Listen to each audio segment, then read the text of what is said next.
Class 12, subject Bengali. 2024-25 যে ABTA test paper থেকে সম্ভাব্য এমসিকিউ এবং এসে শর্ট অ্যান্সার 16 আর এমসিকিউ 24।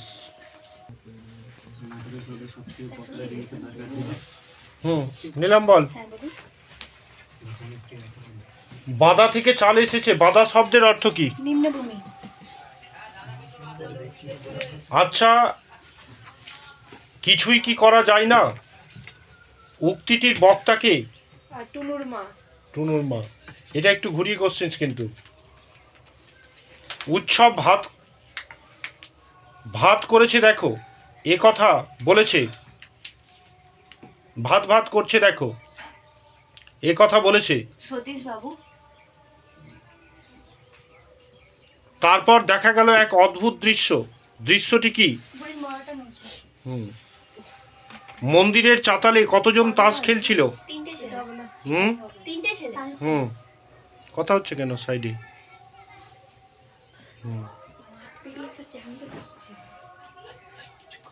হ্যাঁ, তারপর অদ্ভুত দৃশ্য দেখা গেল। অদ্ভুত দৃশ্যটি কি? অদ্ভুত দৃশ্যটি হচ্ছে যে বুড়ির মরাটা নড়ছে।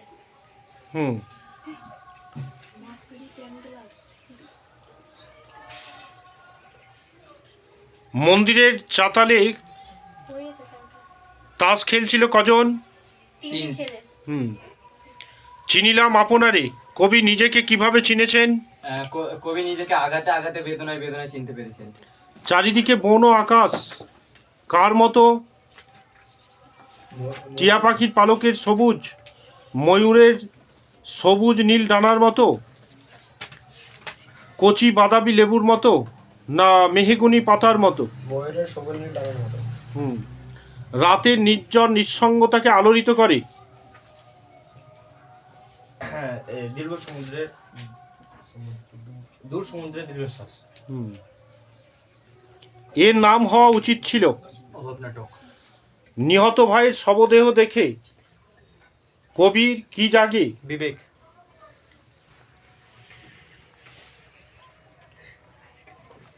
রজনী বাবু মদটা ছেড়ে দিন, এ কথা বলেছিল রজনী চ্যাটার্জি।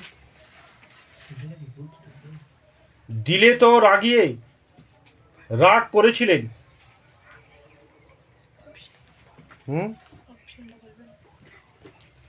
বৌদি বৌদি। বক্স অফিস বলতে তো একটা কথা আছে, কে বলেছিল? এটা বলেছিল হারমোনিয়াম বাদক। ড্যাব ড্যাব করে তাকিয়ে থাকা ছাড়া ড্যাব ড্যাব করে তাকিয়ে থাকবে। শম্ভু বৌদি চাঁদ না অমর?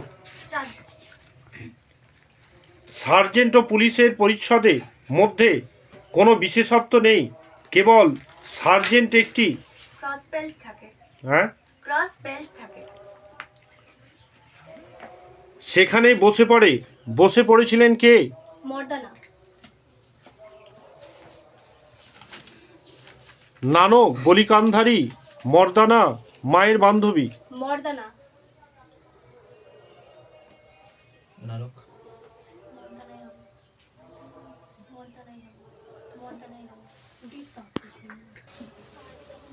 হ্যাঁ বলো।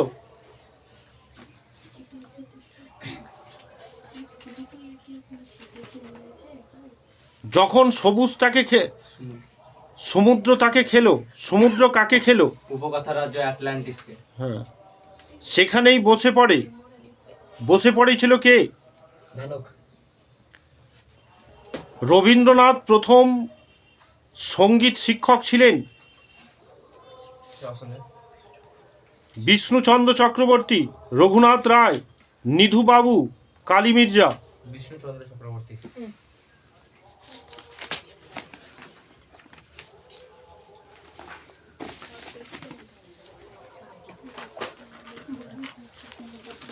প্রথম বাংলা রঙিন ছবি? কাঞ্চনজঙ্ঘা।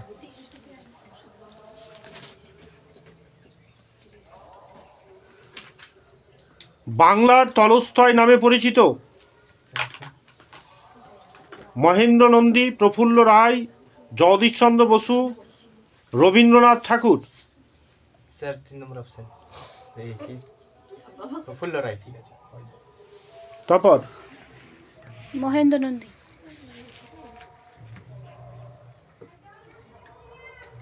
থিসরাস শব্দের ব্যুৎপত্তিগত অর্থ কি?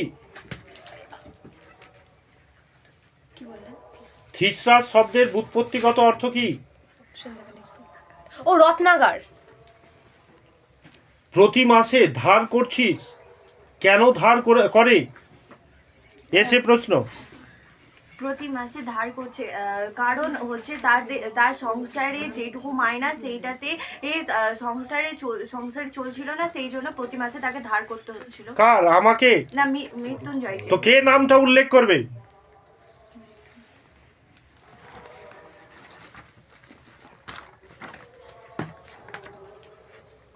এখন চান করবে নে। বক্তা স্নান করতে চাইনি কেন? কারণ উৎসবে মাথায় জল পড়লে উৎসবে পেট মানুষ যাবে না। এটা একটা ভালো প্রশ্ন। চিনিলাম আপনারে কবি নিজেকে কিভাবে চিনেছেন? রূপনারায়ণের কোলে কবি রবীন্দ্রনাথ ঠাকুর তিনি কবিতায় বলেছেন যে কবি আঘাতে আঘাতে বেদনায় বেদনায় নিজেকে চিনেছিলেন। নামুক মহুয়ার গন্ধ কোথায় নেমে আসার কথা বলা হয়েছে? এখানে মহুয়ার গন্ধ কবির ক্লান্তির উপরে নামার কথা এখানে বলা হয়েছে। আগুন আবার জ্বলল কেন?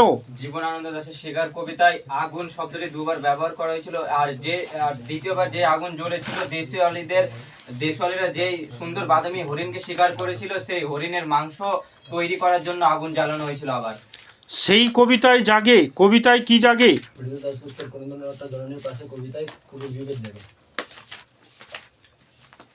মানে প্রেমের অভিনয়।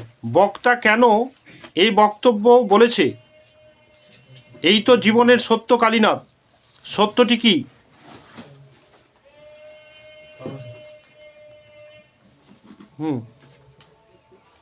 একটা বার্ধক্য মানে প্রকৃত শিল্পের কাছে বার্ধক্য কোনো যায় আসে না, মানে বার্ধক্য মৃত্যু কোনো যায় আসে না। নাটকের কাছে বয়স মানতে চায় না। শিল্পকে যে ভালোবেসেছে, বার্ধক্য কি হতে পারে না, বাধা হতে পারে না। পুরনো বাংলা নাটকে লেখা আছে। পুরনো বাংলা নাটকে কি লেখা আছে?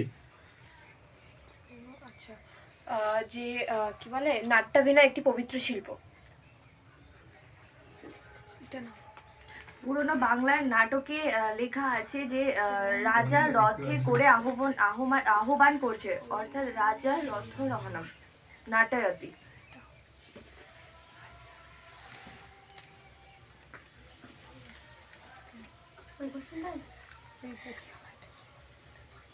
রাজা রথ রহম নাটয়তি, অর্থাৎ রাজা রথ হরণম না রহনম?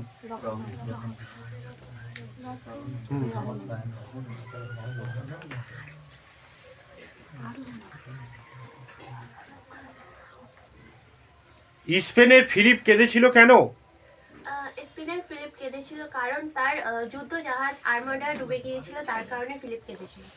মিশ্র রূপমূলের একটি উদাহরণ দাও। যে মিশ্র রূপমূলের একটি উদাহরণ হচ্ছে যে বইগুলো। লাং কাকে বলে? লাং কাকে বলে? ফেদিনা দাস শ্বশুরের মতে ভাষা উপাদানের জন্য ভাষা তৈরির জন্য যে সমস্ত উপাদানের প্রয়োজন হয়, সেই সমস্ত উপাদানের মধ্যে যে পারস্পরিক সম্পর্ক থাকে তাকে বলা হয় লাং।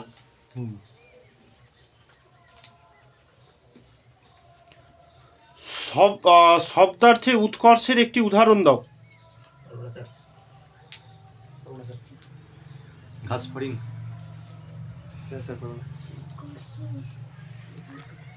সম্যক্ত শব্দ। তাই না? পারবেন না।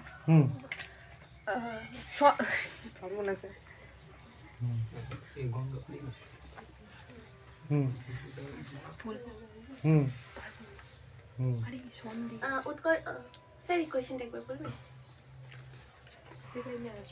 শব্দার্থে উৎকর্ষের একটি উদাহরণ দাও। শব্দার্থের উৎকর্ষের একটি উদাহরণ হলো দুহিতা, যার আদি অর্থ হচ্ছে দহনকারী আর বর্তমান অর্থ হচ্ছে কন্যা। গুড।